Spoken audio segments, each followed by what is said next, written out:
गणपति देवा की जय और बे माता की जय। और कहानी सुनने वाले सभी को मेरी तरफ से हाथ जोड़कर नमस्कार।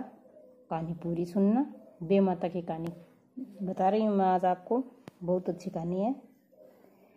एक बार की बात है, बे माता की बेटी अपनी माँ से पूछ रही है कि माँ, कुछ लोग कहते हैं भाग्य बड़ा है, कुछ कहते हैं कि कर्म बड़ा है, और आप जो लिखती हो लोगों के भाग्य में वही होकर रहता है, लेकिन ये आप ऐसे क्यों लिखते हो? लोग कहते तो ये है कि माता भाग्य जो लिखती है वो कर्म के अनुसार लिखती है, लेकिन आपका लेखा जोखा मेरी समझ में नहीं आया माँ। क्योंकि आप लिखते हो तो जो अच्छा करता है उसके साथ तो बुरा होता है, जो बुरा करता है उसके साथ अच्छा होता है। माता ने कहा, नहीं बेटी, ऐसा कुछ भी नहीं है। मैं जो लेखा जोखा करती हूँ वो बिल्कुल सही होता है मेरा लिखा हुआ।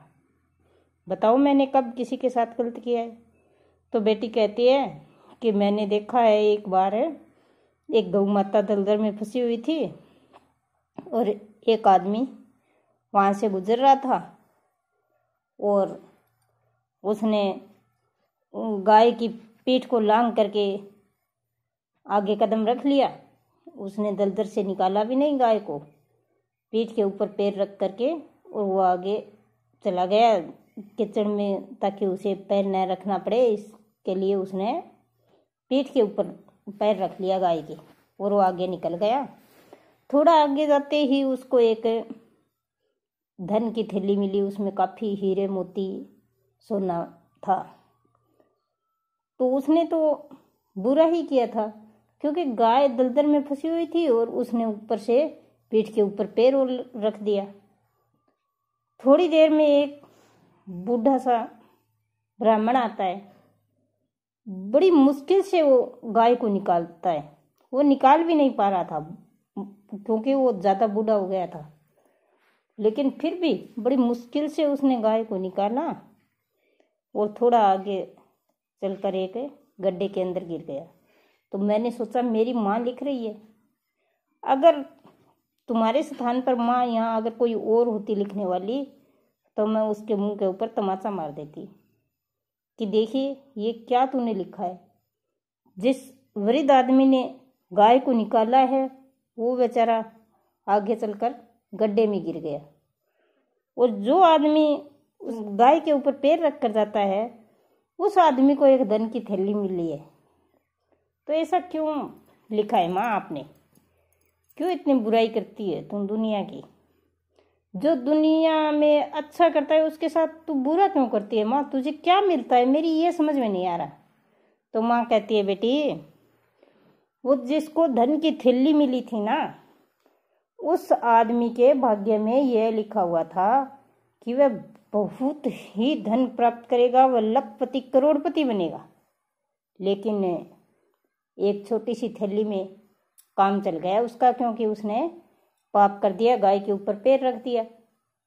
इसी कारण से उसका आधे से ज़्यादा धन वो गायब हो गया और उसको एक ही थैली मिली और उसी में काम चल गया। वरना वो राजा बनना था, पूरी दुनिया का सबसे ज़्यादा पैसे वाला भाई बनना था।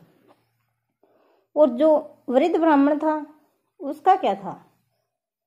तो माँ ने बताया कि उसके किस्मत में था कि वो गड्ढे में गिर करके और उसकी मौत हो, वो गिरते ही उसकी मौत होगी, वो मर जाएगा। लेकिन जब उसने पुण्य कर दिया, गाय को दलदल से निकाल दिया, तो इसी कारण से उसकी मौत टल गई और गड्ढे में गिरने से काम चल गया, उसका पाप कम हो गया। तो इस तरह से मैं लिखती हूँ। अब बताओ बेटी, तुम्हें कैसा लग रहा है मेरा लेखा जोखा? तो बेटी हाथ जोड़कर कहती है, माँ, तुम्हारा लेखा जोखा तुम्ही के समझ में आता है, मेरे नहीं समझ में आता। तो ठीक है, तुम्हें मान गई, जो करती हो वो अच्छा ही करती हो। ठीक है माँ, मेरी गलती हो गई, मैंने आपको गलत समझ लिया।